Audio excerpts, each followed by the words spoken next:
Selamat pagi, Shalom. Shalom. Shalom Bapak Ibu semuanya, puji nama Tuhan. Kembali kita berkumpul di rumah Tuhan pagi hari ini. Saya kira percaya setiap kita yang hadir, kita membawa ucapan syukur kita karena Tuhan Yesus begitu baik dalam kehidupan kita. Amin. Mari pagi ini kita mau datang ke hadirat Tuhan. Sebelumnya kita mau sama-sama satukan hati kita mau berdoa dan bersyukur. Terima kasih Tuhan Yesus, terima kasih Bapakku yang baik, terima kasih Tuhan. Kami sungguh mengucap syukur Tuhan, kalau kami boleh berkumpul kembali di rumah-Mu ini ya Bapa. Kami tahu Tuhan itu semua karena kasih-Mu, karena kemurahan-Mu kami boleh hadir kembali berkumpul di tempat ini. Kami mengucap syukur Tuhan buat penyertaan Tuhan yang begitu ajaib dalam kehidupan kami.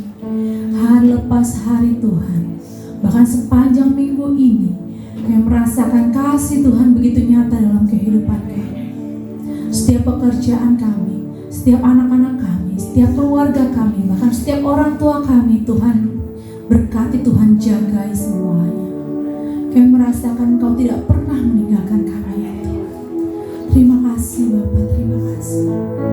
Pagi yang indah ini Tuhan, kembali kami datang Tuhan, membawa hati kami, membawa ucapan syukur kami yang terbaik buat Tuhan. Mari Tuhan Yesus, sebelum kami melangkah lebih dalam lagi dalam hadirat-Mu, Tuhan mau kuduskan dan sucikan setiap hati dan pikiran kami.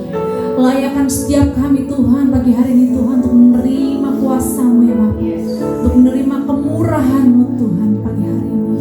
Kami percaya Tuhan Yesus, saat kami berkumpul Tuhan memuji dan memuliakan nama-Mu, bersatu hati Tuhan dalam hadirat-Mu, kuasa-Mu nyata Tuhan di tengah-tengah kami. Berkati Tuhan setiap hati kami, lidah bibir kami Tuhan berkati ya Bapa.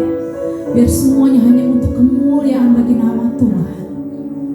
Biar setiap kami Tuhan yang ada di ruangan ini, kami semua boleh merasakan Engkau ada Tuhan secara pribadi buat kami ya Bapa. Kau boleh memuatkan kami, Kau boleh membebaskan kami, Kau bahkan boleh menyembuhkan kami Tuhan. Dan kami tahu Tuhan hanya Yesus yang mampu menyelamatkan hidup kami. Oleh karena itu kami datang pagi hari ini berkumpul di hadapan-Mu ya Bapa. Terima kasih Tuhan, terima kasih. Kami mau masuk lebih dalam lagi dalam hadirat-Mu yang Maha Kudus. Bawa Tuhan setiap kami Tuhan untuk merasakan kuasa-Mu ya Bapa. Biar kami Tuhan semua boleh mengangkat suara kami, membuka setiap hati kami. Biar kami boleh merasakan Engkau sungguh ada Tuhan pagi ini buat kami. Terima kasih Tuhan, terima kasih. Di dalam nama Yesus Tuhan, kami serahkan ibadah kami. Haleluya Yesus. Amin. Kita mau masuk dalam hadirat Tuhan. Kita mau katakan sungguh-sungguh pagi hari ini. Masuk hadirat-Mu Tuhan.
Engkau begitu mengasihi kehidupan kami. Kami saat ini Tuhan siap untuk memuji dan muliakan nama-Mu Tuhan. Urapi Tuhan setiap kami ya Bapa, berkati Tuhan ibadah kami. Diserahkan Tuhan di dalam nama Tuhan Yesus, kami siap untuk memuliakan nama-Mu. Haleluya, amin. Haleluya.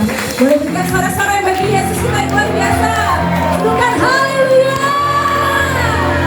Haleluya. Kami pegang kita. Kamu suarakan haleluya.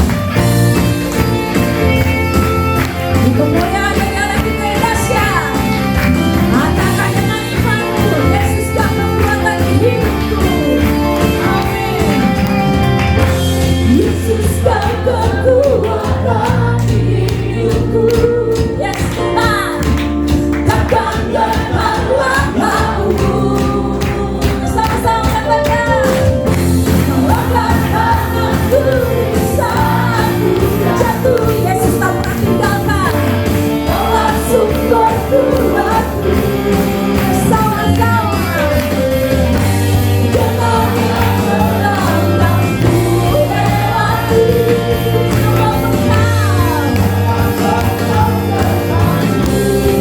Yes, Tuhan, bersama-sama dengan imanku Tuhan. Sama Kau, oleh kuasa Yesusku. Ramai tangan kita. Tanganku ku sorakan haleluya. Nama-Mu berkuasa, surga bumi nyatakan. Angkat tanganku nyatakan Kau hebat. Allah yang berkuasa, berkuasa selamanya.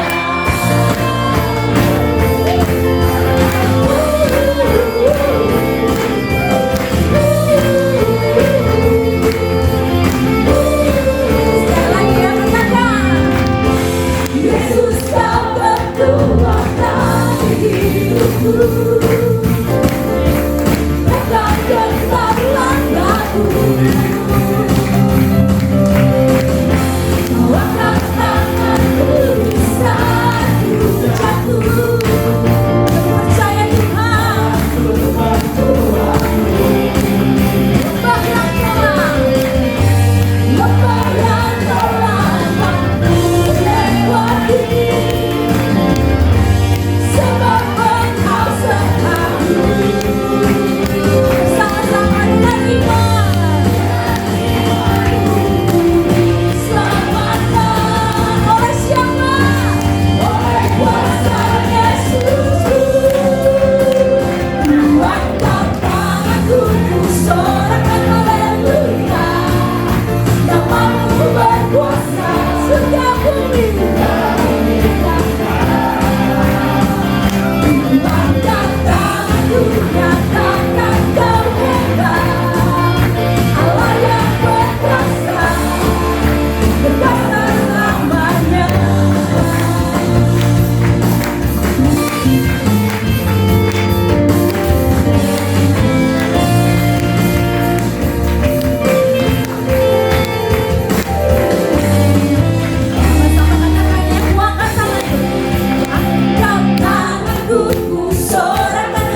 itu pujian kita ya.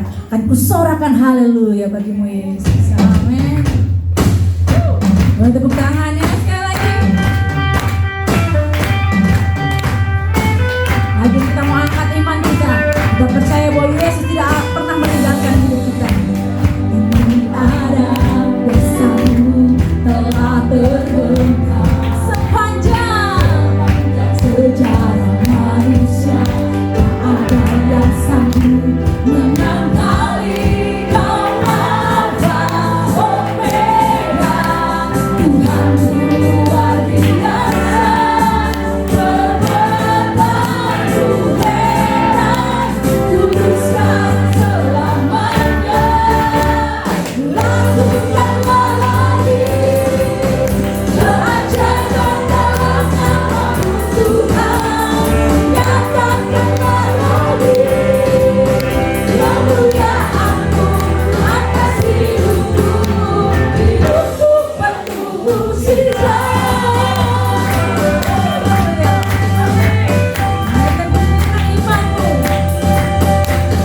Seluruh dunia ini ada bersamamu telah terbentang sepanjang sejarah manusia.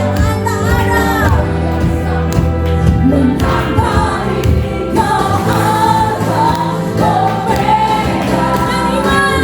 Ini pengakuan kami Tuhan. Kuduskan selamanya. Lakukanlah lagi keajaiban dalam nama-Mu Tuhan. Nyatakanlah lagi kemuliaan-Mu atas hidupku. Hidupku penuh mukjizat.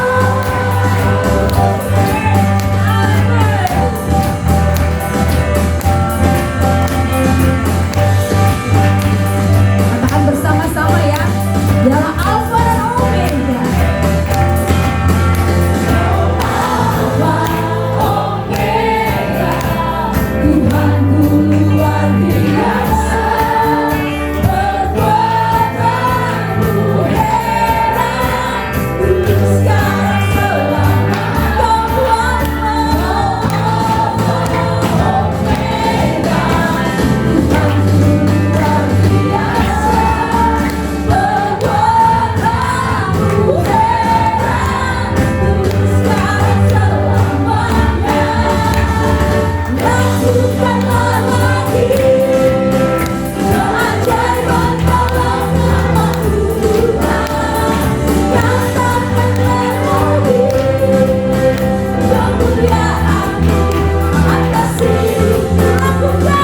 Lakukanlah lagi keajaiban dalam nama-Mu Tuhan. Nyatakanlah lagi kemuliaan-Mu atas hidupku. Hidupku penuh mukjizat.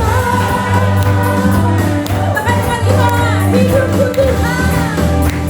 Hidupku penuh mukjizat. Sekarang katakan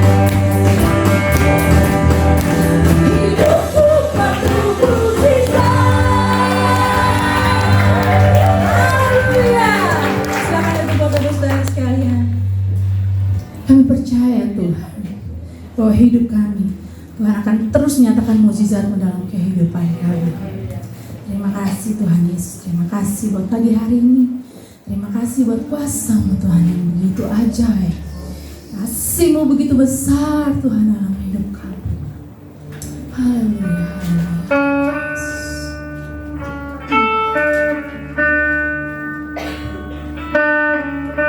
Masihkan satu pujian.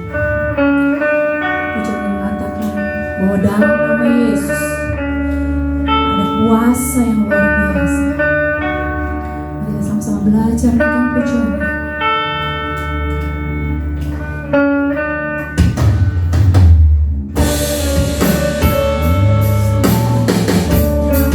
Setiap kasih dan kuasa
Berserah padamu.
Mari Kau melihat setiap kedalaman hati kami. Berikan kuasa-Mu Tuhan.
Tuhan, pagi hari ini kami sudah memuji, memuliakan Tuhan.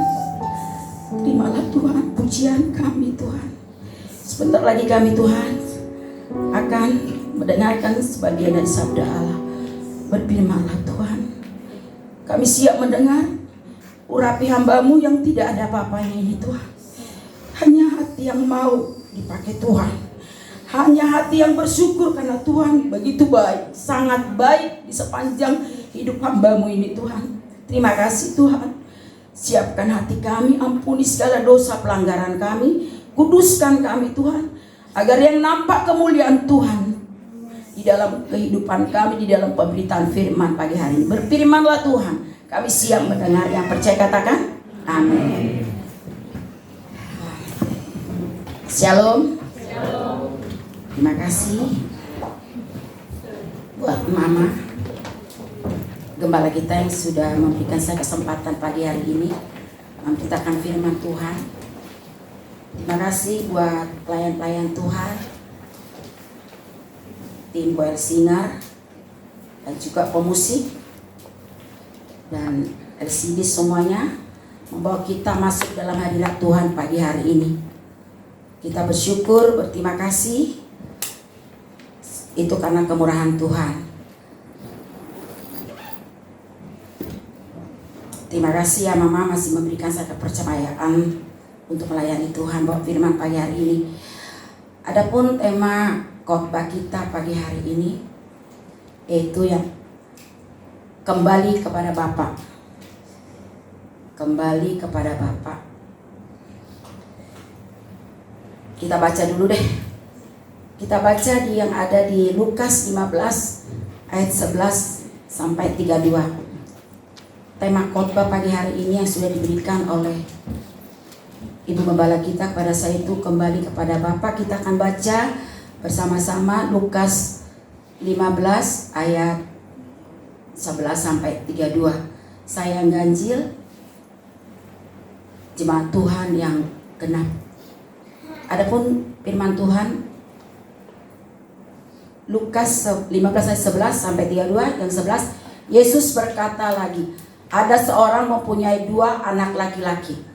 Kata yang Yusuf kepada ayahnya, Bapa, berikanlah kepadaku bagian harta milik kita yang menjadi hakku. Lalu ayahnya membagikannya antara ayahnya di antara mereka. Ayat 13, beberapa hari kemudian anak bungsu itu menjual seluruh bagiannya itu, lalu pergi ke negeri yang jauh. Di sana ia memboroskan harta miliknya itu dengan hidup berpoya-poya. Setelah dia semuanya, timbullah dalam dan jadi 15, lalu ia pergi dan bekerja pada seorang majikan di negeri itu. Orang itu menyuruhnya ke ladang untuk menjaga babinya. lalu dia mengisi lalu tidak seorang pun yang memberikannya kepadanya. 17, lalu ia menyadari keadaannya, katanya, betapa banyaknya orang upahan bapakku yang berlimpah-limpah makanannya, tetapi aku di sini mati kelaparan. Aku akan bangkit dan pergi kepada Bapakku dan berkata kepadanya, Bapa, aku telah berdosa terhadap surga dan terhadap Bapa. 19, aku tidak layak lagi disebutkan anak Bapa. Jadikanlah aku sebagai salah seorang upahan Bapa. Maka bangkitlah ia dan pergi kepada Bapaknya. Ketika ia masih jauh, ayahnya telah melihatnya. Lalu berkata hatinya oleh belas kasihan. Ayahnya kembali dan berkata dia, lalu mengambil dan mencuci dia. 21, kata anak itu kepadanya, Bapa, aku telah berdosa terhadap surga dan terhadap Bapa. Aku tidak layak lagi disebutkan Bapa. Tidak disebutkan anak Bapa. Tetapi ayah itu berkata pada hambanya, bekaslah bahwa jiwa yang terbaik, pakaianlah itu kepadanya, dan kenakanlah cincin pada jarinya, dan sepatu pada kakinya. 23, dan ambillah anak lembu tambun itu, sembelilah dia dan marilah kita makan dan bersukacita. Sebab anak itu yang telah mati dan menjadi hidup kembali, ia telah hilang dan dapat kembali. Maka mulailah mereka bersukaria. 25, tetapi anaknya yang sulung berada di ladang, dan ketika ia pulang dan dekat ke rumah, ia mendengar bunyi seruling dan nyanyian tari-tarian. Lalu ia memanggil salah seorang hamba dan bertanya kepadanya, apa itu semuanya itu? 27, jawab hamba itu, adikmu telah kembali dan ayahmu telah menyembelih anak lembu tambun karena ia mendapatnya kembali dengan sehat.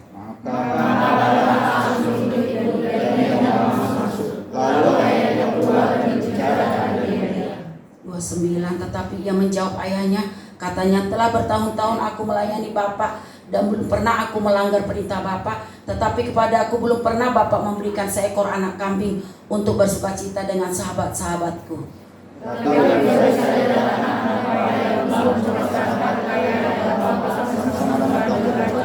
Maka Bapa mengambil 31, kata ayahnya kepadanya, anakku, engkau selalu bersama-sama dengan aku dan segala kepunyaanku adalah kepunyaanmu. kita patut bersuka dan gembira karena adikmu telah mati dan menjadi hidup kembali. Ia telah hilang dan dapat kembali. Puji Tuhan. Di sini tema khotbah kita adalah kembali kepada Bapa. Hari ini kita akan membahas tema yang sangat familiar, yaitu anak yang hilang kembali kepada Bapa. Setelah diberikan ini kepada saya sih, tema khotbah ini sangat membuat saya lebih mengingat lagi kepada Bapak kami ya, yang sudah dipanggil Tuhan. Dilema sih, Hampir saya bilang, kenapa sih harus ini? Kenapa nggak diganti gitu ya? Tapi Tuhan tuh memang maha dahsyat. Saya pikir ini Bu Sri atau Pak Matius bisa-bisanya kasih judul ini ya. Tapi enggak. Ini mengingatkan kita, menguatkan kita supaya kita lebih kembali lagi kepada Bapa kita. Dalam pembacaan firman Tuhan pagi hari ini, apa yang tertulis di sini? Dosa si bungsu. Ia ingin berkat Tuhan, tetapi tidak menginginkan Tuhan. Si bungsu hanya ingin mengambil harta bapaknya, namun tidak ingin bapaknya. Ini adalah pola orang yang hidup dalam dosa, ingin diberkati Tuhan, tetapi tidak ingin relasi atau hubungan atau kontak dengan Allah. Jika saudara melakukan hal seperti ini, berarti saudara hidup misalkan jauh dari Tuhan, tidak mencari Tuhan. Kita maunya diberkati Tuhan, berarti hidup kita sama dengan si bungsu. Kita mau diberkati Tuhan, tidak mencari Tuhan, berarti dalam kehidupan itu kita sama dengan si bungsu. Ini jeritan orang berdosa, mau hidup enak tetapi tidak ingin Tuhan.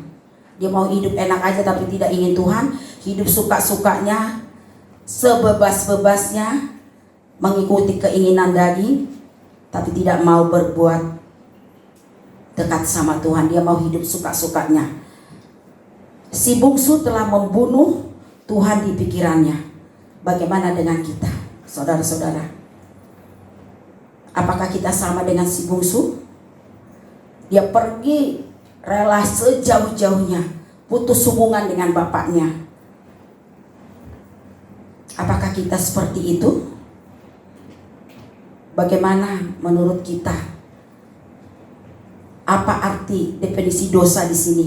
Definisi dosa adalah putus hubungan dengan pendosa dengan bapaknya, yaitu Bapak kita, Allah kita. Mari kita perhatikan. Adam diusir keluar dari Taman Eden. Dosa membuat kita terbuang dari hadirat Allah. Dosa membuat kita malas dengan perkara-perkara rohani. Semakin dosa bertambah-tambah, semakin kita malas dengan perkara rohani. Bagaimana dengan kita, saudara-saudara? Apakah kita menempatkan harta, posisi, harga diri, jabatan di atas relasi kita dengan Tuhan? Apa kita menempatkan kenikmatan kita, pergaulan kita, teman-teman kita, sosialita kita di atas relasi kita dengan Allah Bapa? Kita mencari uang sampai kita tuh tidak peduli anak. Kita tidak peduli hubungan kita dengan Tuhan, dengan Allah. Kita tidak pusing dengan pelayanan. Kita menjadi malas berdoa, malas tinggal di rumah, maunya di luar sana. Kita bepergian terus, senang bermain HP daripada berkomunikasi dengan Allah. Bahkan demi uang kita bisa menyakiti teman kita, saudara kita, orang tua kita bahkan. Bagi hidup kita tuh mungkin yang penting uang. Apakah sikap itu ada di kita? Jika ada, kita tidak ada bedanya dengan si bungsu.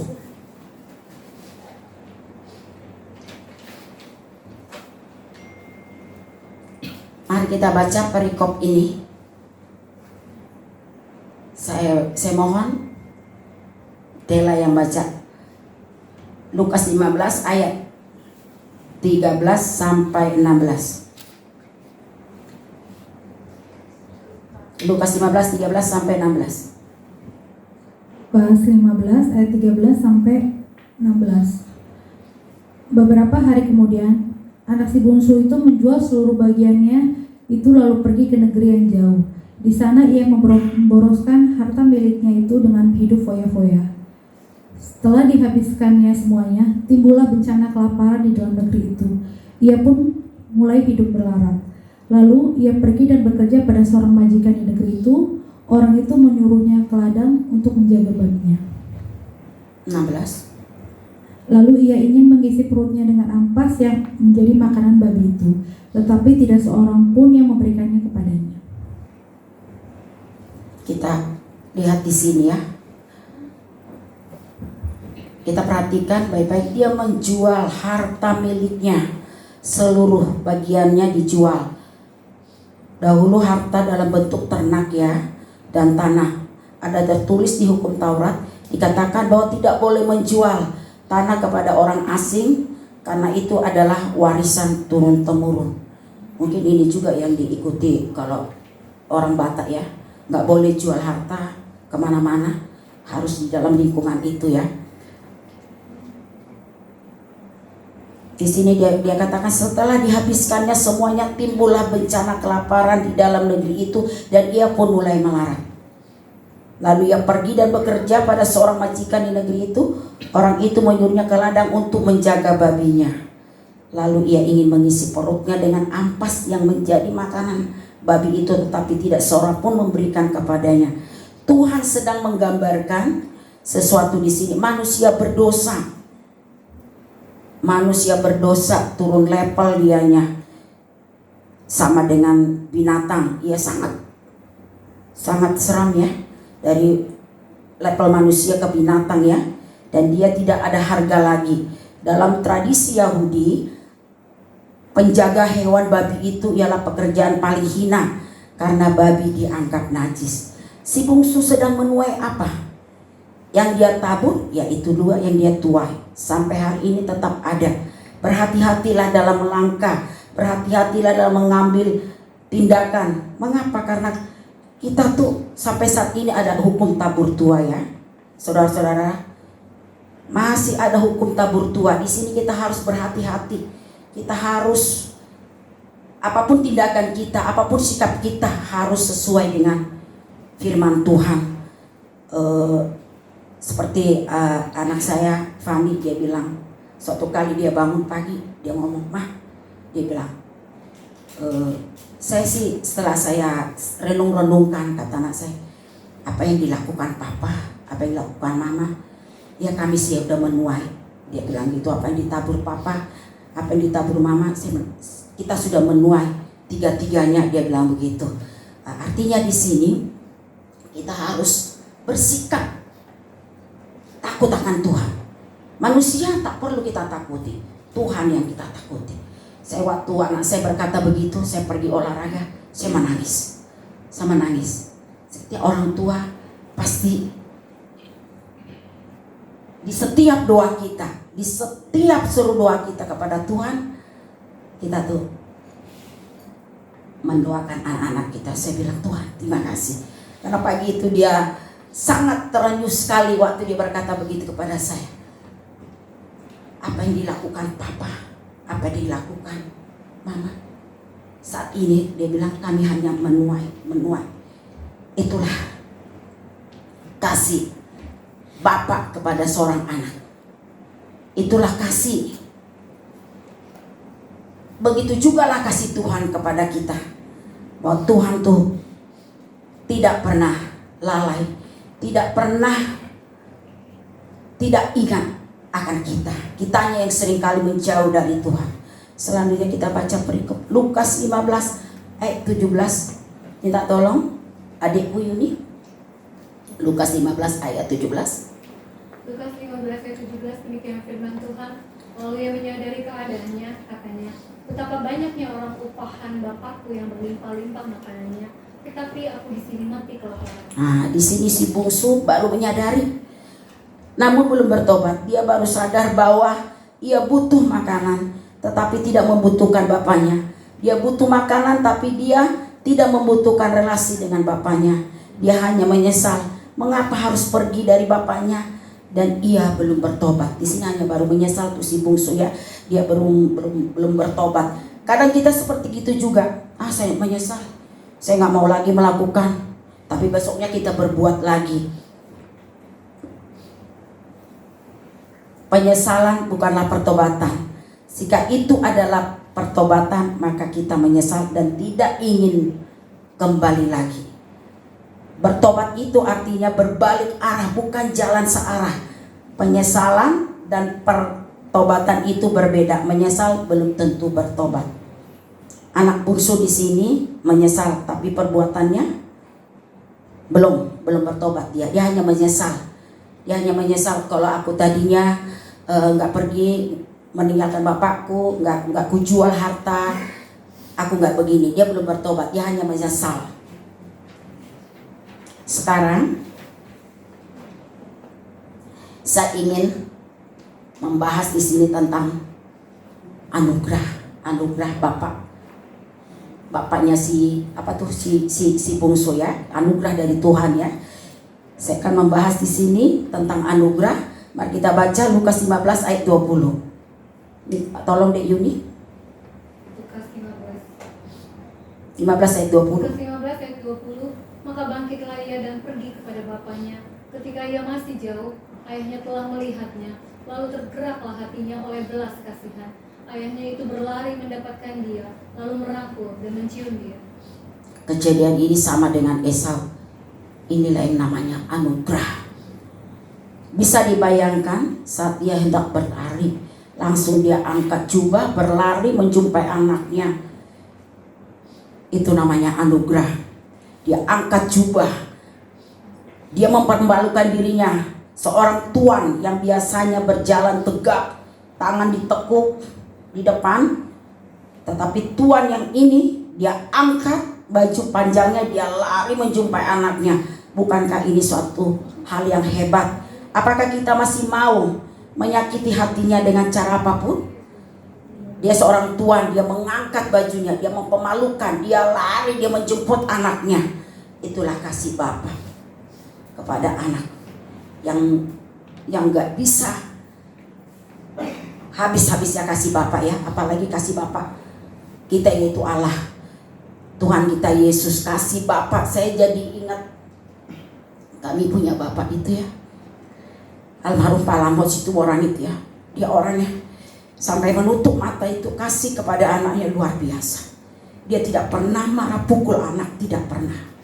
Dia luar biasa. Ini Dela ini kan tukang bawa mobil kebut-kebutan. Berapa kali dia tabrak mobil hancur.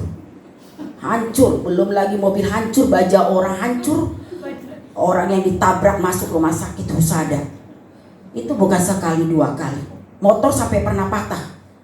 Motornya Pario tuh patah, dia kebut-kebutan di Palem sana. Tapi yang saya lihat di situ kasih bapaknya itu luar biasa. Dia bilang sama saya, yang penting anakku nggak apa-apa. Itu mobilnya itu dulu udah berapa kali dipermak gitu. Saya rasa permak dengan harga mobil udah jauh harga permak ya. Belum permakin baja orang sampai penyok. Supirnya belum bawain yang sakit ke rumah sakit.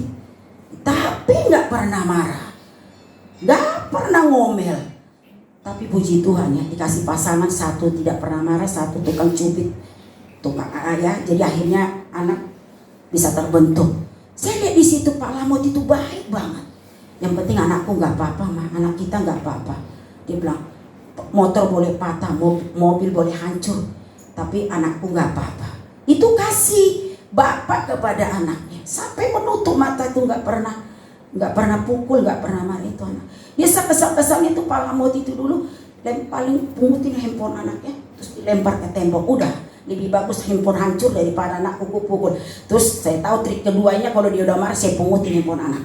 Saya ambilin, saya masukin, saya taruh simpan ke kamar. Nah, itu setelah saya tahu, karena dia tidak bakal pukul anaknya.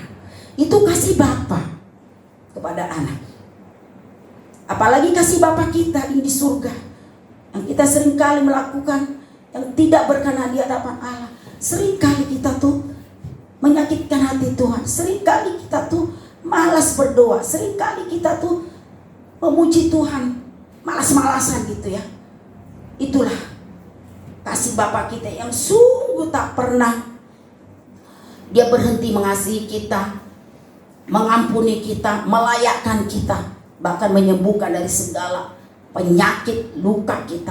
Semua Tuhan tuh maha besar, maha pengampun, peduli. Itulah Bapa kita yang di surga ya. Bapa dunia aja tahu memberi, mengasihi anaknya ya, dengan sebaik-baiknya begitu.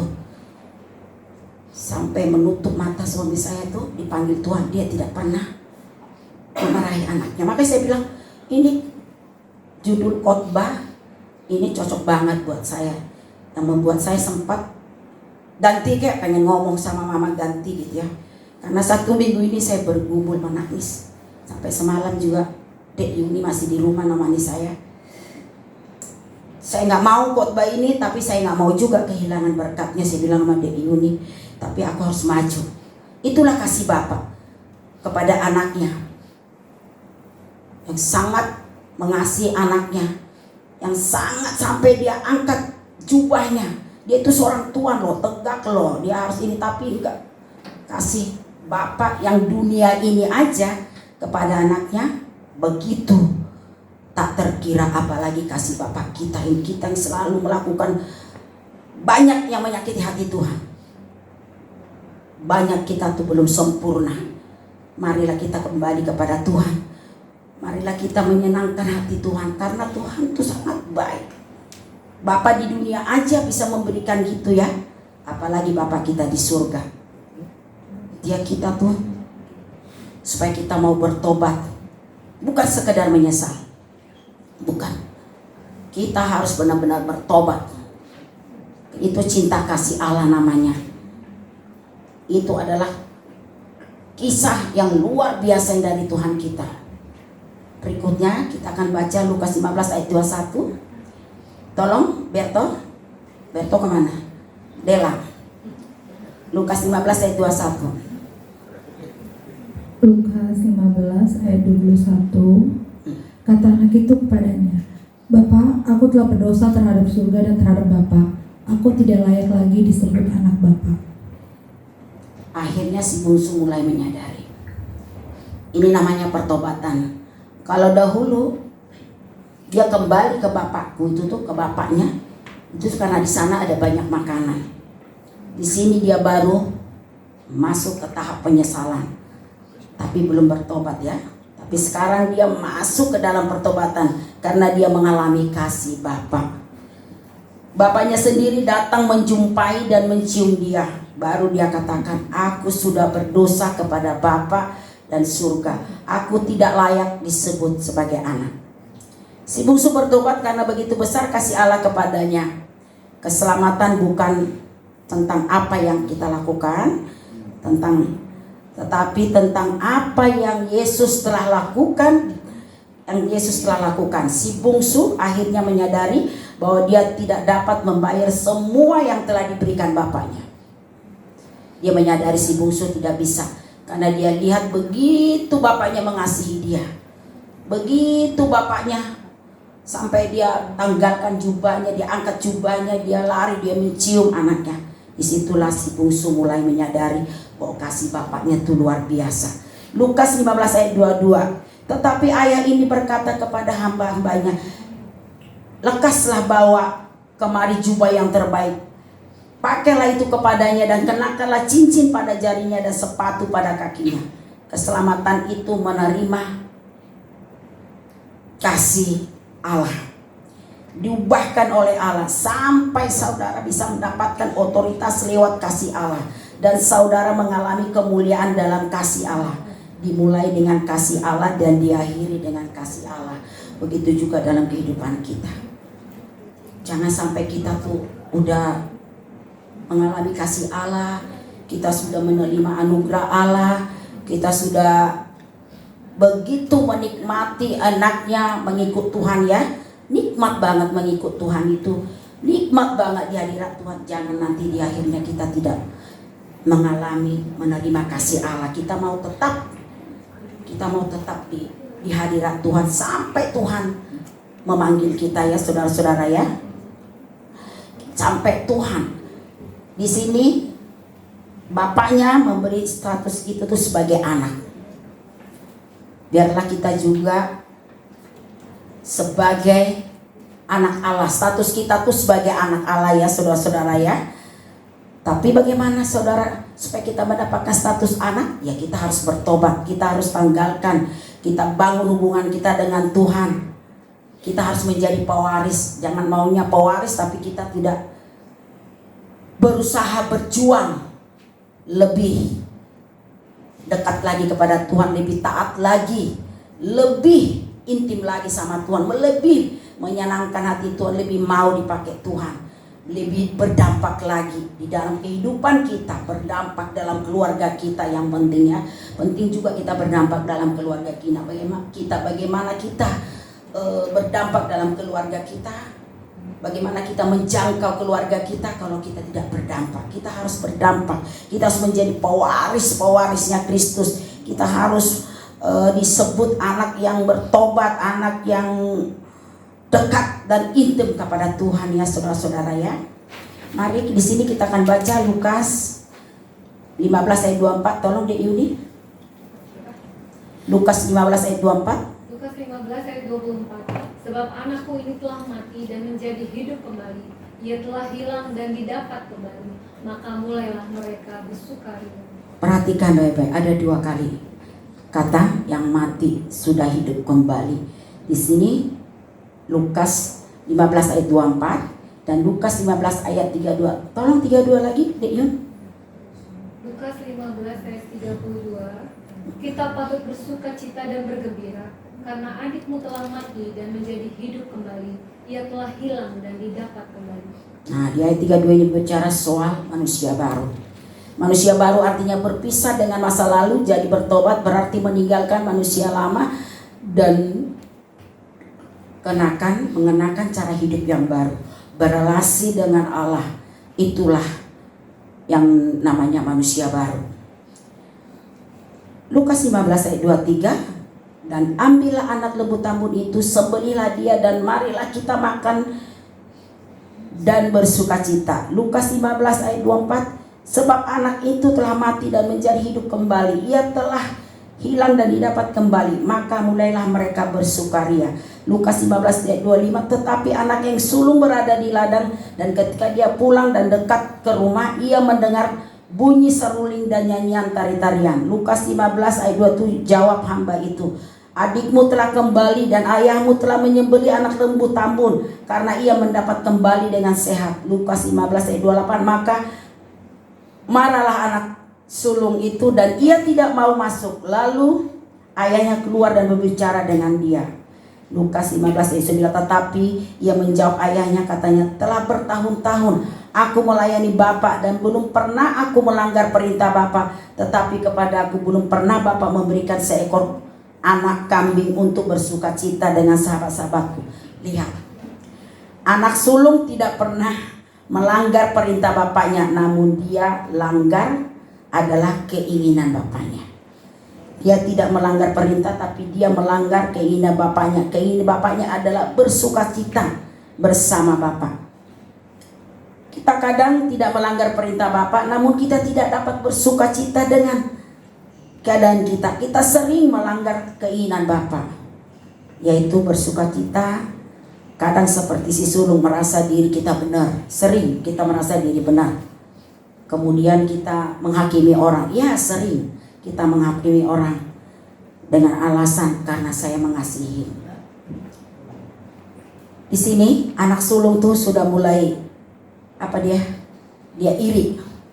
Dia seringkali dia sudah, padahal seharusnya kita juga sering kayak gitu, seharusnya orang bersukacita, kita harus bersukacita.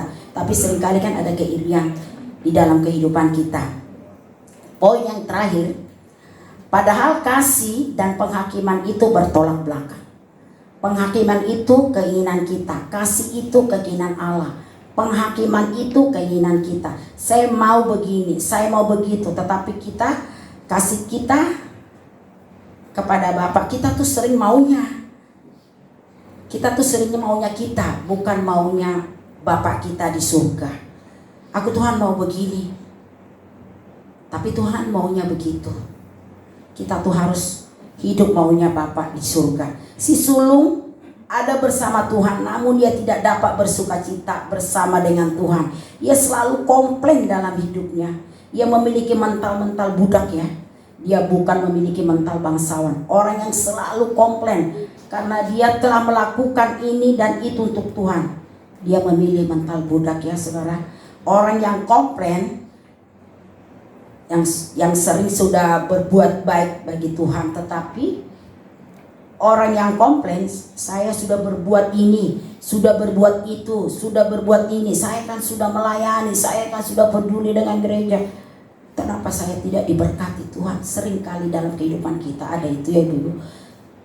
Mengapa saya tidak dihargai? Saya kan udah banyak berbuat baik. Itulah mental-mental Buddha. Dia hanya mengerti jika bekerja harus mendapat upah. Ini si sulung. Dia bekerja dapat upah.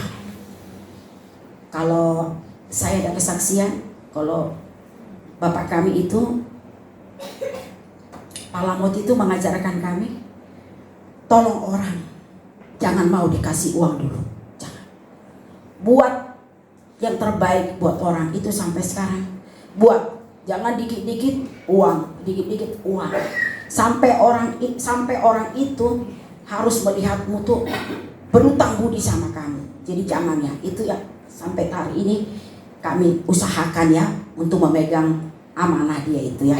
Jadi kalau di sini si sulung dia bekerja, kasih bapaknya uang, oke. Nah, gitu ya. Dia jadi karena dia mental budak ya, dia orang-orang upahan, memang dia baik. Tapi saat bapaknya bersukacita anaknya yang hilang, anak yang sudah pergi kembali, dia tidak bersukacita. Di sini artinya rohaninya tidak sehat. Kita pun sering begitu. Melihat tetangga kita bersukacita, melihat dia mobil baru, iya Bu ya, bersyukurlah. Di hati kita tuh tidak. Bahkan di keluarga kita pun mungkin sering kayak gitu ya. Dia bang, saya kemarin pergi syukuran, lihat saudara gitu ya, teman marga lah, karena kan kita masih tetap kita ketuanya walaupun papa nggak ada. Jadi saya yang menggantikan tugas bapak saya sebagai ketua Situmorang Spiritual Jakarta Barat ya, karena mereka nggak mau diganti, biarkan habis periode jadi ibu yang ganti. Saya lihat dia tuh rumahnya luar biasa, dia sapam loh, dia sapam ya, ibunya guru, tapi rumahnya, mentereng kali. Orang kalau nggak hidup dalam Tuhan, mental budak, mental ini dari mana sih? Dia sapam cuma guru, rumahnya udah kayak korek bugi sampai lantai 3 ya. Tapi karena kita, mental kita itu jangan seperti anak si sulung. Dia tidak bersukacita saat bapaknya bersukacita. Kita harus bersyukur. Saya melihat, hasil luar biasa. Karena saya dengar kesaksian pendetanya khotbah, mereka tuh luar biasa melayani Tuhan. Jadi kalau sapam bisa kali rumahnya besar sekali. Dari mana lah itu, cuma gurunya. Tapi kulihat pas pendetanya khotbah, ternyata mereka tuh keluarga yang benar-benar taat. Saya lihat kesaksian pendetanya, saya bilang sama mereka, ini Tuhan tuh dahsyat ya. Ternyata keluarga ini, penglihatan kita tuh biasa-biasa. Jadi begitu juga kehidupan kita. Biar dilihat orang biasa-biasa. Nanti suatu saat Ibu Sri yang bercerita ke orang bahwa jemaatku ini, saya lihat dari pendetanya, dia waktu dia berkhotbah, saya dengar luar biasa. Itu menandakan bahwa kita tuh harus melihat seseorang tuh jangan mental budak ya, jangan mental. Kita harus tuh bersuka cita. Tetangga kita beli mobil, kita bersuka cita. Tetangga kita diberkati, kita bersuka cita. Jangan kita seperti si sulung ini ya. Ya aku kan orang udah begini, aku udah ke gereja, aku udah baik, udah pelayanan. Tapi mana ada perhatian gereja kepada saya? Mana ada perhatiannya guru sekolah minggu kepada anak saya? Kita harus menjadi mental anak Tuhan Yesus ya, mental pelayan Tuhan. Di sini sekarang kita bertanya pada diri masing-masing, posisi kita ada di mana? Karena begitu banyak keinginan kita tidak terpenuhi. Coba bertobatlah kita dari merasa diri kita benar. Bertobatlah kita dari diri kita yang merasa salah iri, sering iri, menghakimi orang lain seakan-akan orang lain tidak beres, hanya kita yang beres. Kita harus bertobat saudara-saudara ya. Kita harus tinggalkan ini. Saat ini banyak orang yang terhilang di kiri kanan kita. Apakah kita sebagai anak sulung mencarinya? Kita harus mencari saudara-saudara kita mencari keluarga kita dengan merangkul mereka supaya mereka lebih dekat kepada Tuhan ya. Jadi marilah kita saudara-saudara semuanya membangun relasi kita dengan Tuhan, dan kita tidak akan melihat bagaimana cara Tuhan bekerja dalam kehidupan kita. Kita harus membangun hubungan dengan Tuhan, sesama pelayan Tuhan, sesama jemaat Tuhan di tempat ini. Mari kita membangun, kita melihat, terlebih keluarga kita. Kita lihat dengan mental-mental kita, mental-mental anak Tuhan ya, jangan mental budak. Mereka akan melihat, oh ternyata, dan dengan mental kita ini sehingga mereka bisa menjadi lebih dekat kepada Tuhan, mengikuti kita. Jangan kita tuh mental-mental upahan, berbuat itu, oh ya aku udah berbuat, udah menolong, aku harus dibayar, aku harus diberikan uang. Jangan. Kami dengan kesaksian kehidupan suamiku, kepala masjid orang almarhum, kami sangat banyak belajar dari dia. Banyak belajar dari dia. Sangat banyak, dia memang bapak yang baik buat kami. Bapak menurut kami ya, menurut orang lain. Tapi sampai saat ini pun kami melihat kebaikannya, kami nikmati kebaikan itu. Bapak di dunia, apalagi Bapak kita di surga, yang tak habis-habisnya, yang tak putus-putusnya, yang selalu setia, yang selalu ada, yang sabar menunggu kita supaya kita lebih dekat lagi kepada Tuhan.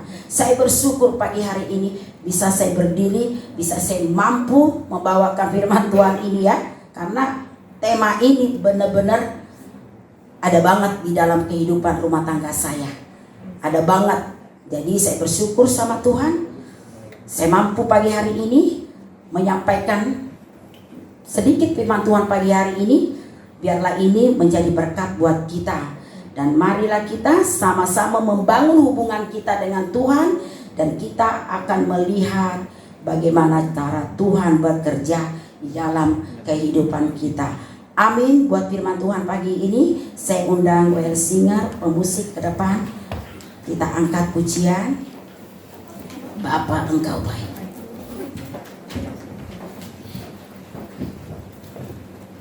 Haleluya Yesus.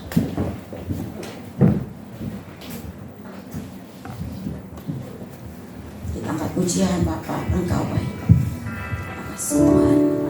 Terima kasih Yesus. Terima kasih Tuhan Yesus baik.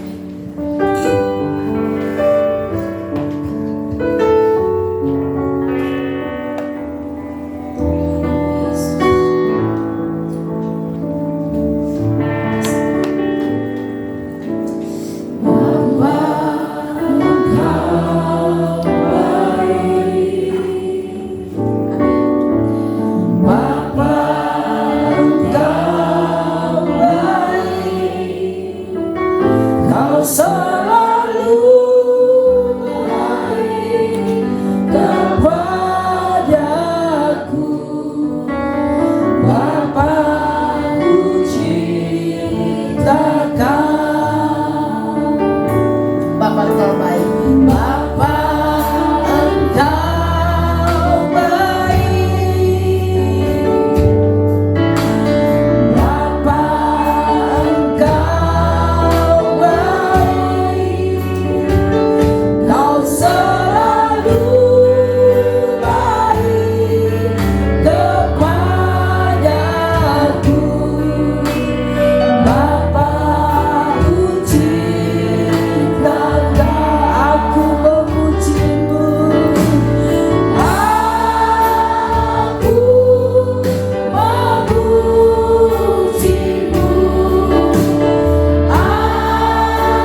Bapa.